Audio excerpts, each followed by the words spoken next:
स्वागत है आपका एनडीटीवी स्पोर्ट्स हिंदी के हमारे यूट्यूब चैनल पर। जैसा कि आपने हेडर में पढ़ा कि क्या आर अश्विन 3 नंबर पर टीम इंडिया के लिए बल्लेबाजी कर सकते हैं, क्या वो एक बड़ी बात है ये। क्या एक नई टर्म आई है पिंच एंकर की। आर अश्विन जिस तरह से राजस्थान रॉयल्स के लिए उन्होंने बल्लेबाजी की, अपने करियर का पहला अर्धशतक लगाया, हाफ सेंचुरी लगाई, तो अब बड़ी डिबेट शुरू हो गई। क्या अश्विन भारतीय टीम में भी वो कमाल कर सकते हैं जो उन्होंने दिल्ली के खिलाफ किया, अपनी पुरानी टीम के खिलाफ किया। और एक बात तो तय है, आर अश्विन जहां भी खेल रहे होते हैं वहां कुछ नया देखने को मिलता है। ऐसा इस मैच में मिला। आपको क्या लग रहा है? विवेक, सबसे पहले तो हम पिंच एंकर के बारे में बात कर लेते हैं। है क्या ये पिंच एंकर? हमने पिंच हिटर तो जरूर सुना है।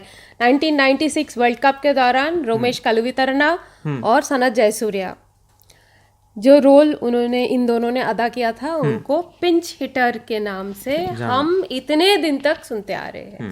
वो जाने जाते हैं एज पिंच हिटर्स। अब उनके बाद जेनरेशंस ऑफ पिंच हिटर आए हुए हैं।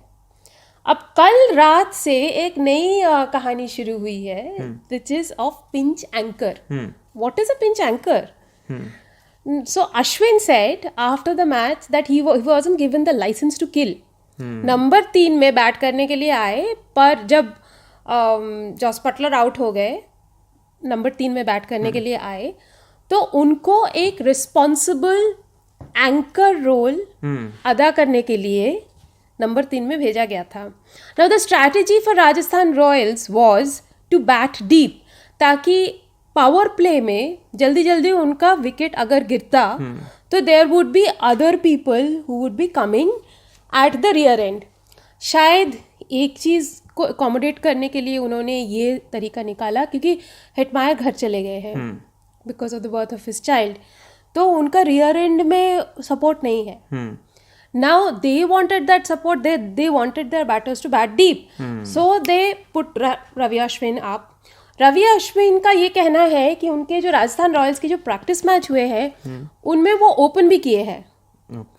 तो वो प्रैक्टिस कर रहे हैं, और अगर आप कल के मैच का वीडियोस उठा के देखें तो आपको ये देखने को ज़रूर मिलेगा how he has shifted his weight, कैसे आगे आके वो शॉट खेल रहे हैं। और जो उनका स्टांस था वो भी बड़ा वायरल हो रहा है एक कुलदीप यादव के सामने। स्टांस थोड़ा सा उन्होंने टेक्निकल एडजस्टमेंट उन्होंने अपने बैटिंग में किया है। अश्विन शायद ये माइंडसेट लेके चल रहे हैं, मुझे नहीं पता, but may be he is in this mindset that वो एक अच्छे बैट्समैन हैं और ऊपर अगर उनको बैट करने के लिए मौका मिले। ये तो ताज्जुब बात है कि इतने साल से वो आईपीएल खेल रहे हैं, कल पहली बार जाके 50 रन मारे हैं। हाँ, क्योंकि बैटिंग में ऊपर जल्दी नंबर मिलता नहीं, और जब मिलता है, यस।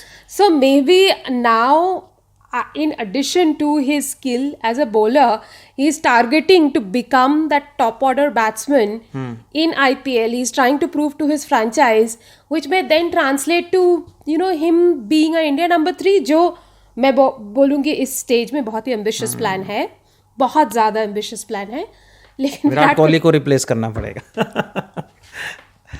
ठीक है, लेकिन I think that is an ambitious plan अगर वो हो तो। लेकिन हाँ, पिंच एंकर जो हम कह रहे हैं, तो पिंच एंकर इज दिस कि आप जाओ, जो कि आपके स्लॉट नहीं है, उस स्लॉट में जाओ और एंकर के रोल अदा करो, जो कि he is not a pinch hitter, but he has to get in to that slot being shoehorned जल्दी जल्दी विकेट गिरने के बाद, and he has to properly anchor the innings, जो कि उन्होंने किया। लेकिन विवेक, मुझे लगता है कि बैक एंड में उनको 15 से 20 रन और बनाना चाहिए था। वही मैं पॉइंट नहीं रखना चाह रहा था कि देखिए, अश्विन को मुझे नहीं लगता, चाहे उन्होंने बोला ना हो कि आप जाकर हिट नहीं करना है आपको, बट ये सबको पता था कि आर अश्विन से हम ये एक्सपेक्ट नहीं करते कि आप 50 रन मारेंगे। हमने ये सोचा था, या मैनेजमेंट ने भी ये सोचा होगा, ये 20-30 रन तक बनाएंगे कम से कम। उसके बाद जो हेटमायर की जगह खाली होती वो हमारी फिल हो चुकी होगी, पराग आएंगे एंड संजू सैमसन आएंगे, तो हेटमायर जो वैक्यूम क्रिएट करके गए उसको फिल कर लेंगे, शिफ्ट कर देते हैं नीचे। लेकिन हुआ ये कि 16-15 ओवर तक अश्विन खेलते रहे, बैट कर गए, और आई थिंक 38 पता नहीं कितनी बॉल उन्होंने खेली, और उसके बाद अब बचे थे 3 या 4 ओवर, तो संजू सैमसन आए, आते ही हिट करने लगे, पराग आए, आते ही हिट करने लगे, आउट हो गए। स्कोर पहुंचा 160। हालांकि ऋषभ पंत ने एट द टॉस कहा था 140 to 160 अगर स्कोर हो तो defend, which means that Rishabh had read the pitch correctly कल। ये बात सही है। पिच स्लगिश था।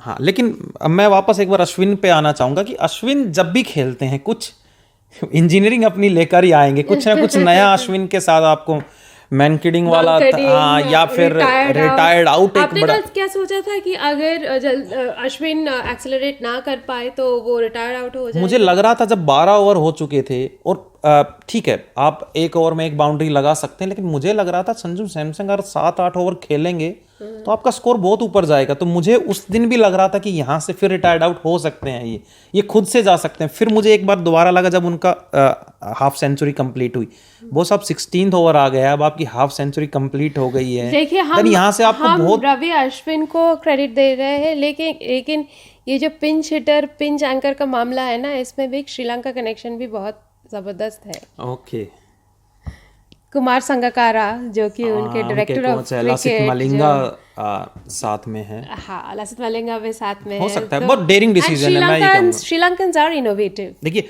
मुझे ये बात नहीं पता थी, अगर अश्विन को ये मैसेज था कि आपको एंकर करना है पूरा, तो ये बहुत डेयरिंग डिसीजन है। अगर उनको ये कैमियो खेलने के लिए बोला था, नहीं, मेरे ख्याल से उन्होंने खुद कहा कि उनको कैमियो खेलने के लिए नहीं बोला गया था, उनको लाइसेंस टू किल नहीं दिया गया था, उनको एक एंकर रोल में भेजा गया था। नहीं, फिर ये बहुत डेयरिंग डिसीजन है कि भाई आप आर अश्विन में भी इस तरह का बल्लेबाज देखते हैं, और आर अश्विन आईपीएल में कम से कम जिस तरह से बैटिंग कर रहे हैं, हालांकि उनसे हमें उम्मीद बॉलिंग में ज़्यादा है कि आप गेंदबाजी अच्छी करें, आप विकेटें ज़्यादा लें, ताकि हम आपको अंडर वो T20 वर्ल्ड कप में देख सकें। लेकिन बिल्कुल, but I think he wants to bat higher up in yes, वो पूरा मजा ले रहे हैं अपनी बैटिंग का। वो शायद उनका अपना इंटेंट क्लियर कर दिया है यहाँ पे।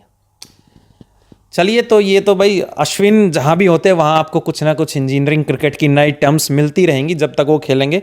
अब उनको अच्छा भी लगता है, मुझे लगता है क्रिकेट में नई नई चीज़ों के बारे में वो डिस्कस करते हैं अपने यूट्यूब में भी। अब वो उन चीज़ों को डिस्कस करते हैं कि क्या चेंजेस होना चाहिए, और कोई भी डिसीजन होता है एम्पायर से जाके बात करते हैं। आई थिंक विवेक ऑल्सो उनका ना बहुत अवेयरनेस है in terms of the cricketing laws. हाँ, वो जो क्रिकेटिंग लॉज है, सब क्रिकेट खेलने में लगे रहते हैं, उसमें घुसे रहते हैं, but Ashwin knows how to what are the cricket laws and how to use the cricket laws in the best possible way. I think that's what it is. तो अभी तो राजस्थान रॉयल्स को और मुकाबले खेलने हैं, और आर अश्विन की इसी तरह की चीज़ें हमें देखने को मिलती रहेंगी। फिलहाल इस वीडियो में इतना ही। बाकी आईपीएल और तमाम क्रिकेट की खबरों के लिए आप हमारे यूट्यूब चैनल को सब्सक्राइब करें, ताकि इसी तरह के इंटरेस्टिंग वीडियोज़ हम आपके लिए लाते रहें और आपको सबसे पहले उन वीडियोज़ का नोटिफिकेशन मिले। इस वीडियो में इतना ही। Thanks for watching.